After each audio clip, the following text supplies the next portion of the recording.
لوگو آؤ میں تمہیں وہ چیزیں پڑھ کر سناؤں جو تمہارے پروردگار نے تم پر حرام کر دی ہیں۔ ان کی نسبت اس نے اس طرح ارشاد فرمایا ہے کہ کسی چیز کو اللہ کا شریک نہ بنانا اور ماں باپ سے بدسلوکی نہ کرنا بلکہ حسن سلوک کرتے رہنا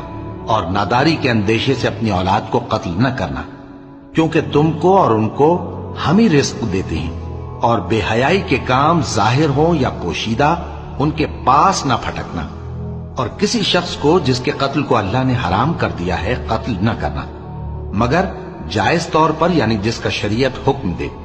ان باتوں کی وہ تمہیں تاکید کرتا ہے تاکہ تم سمجھو، اور یتیم کے مال کے پاس بھی نہ جانا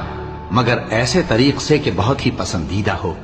یہاں تک کہ وہ جوانی کو پہنچ جائے، اور ناپ اور تول انصاف کے ساتھ پوری پوری کیا کرو۔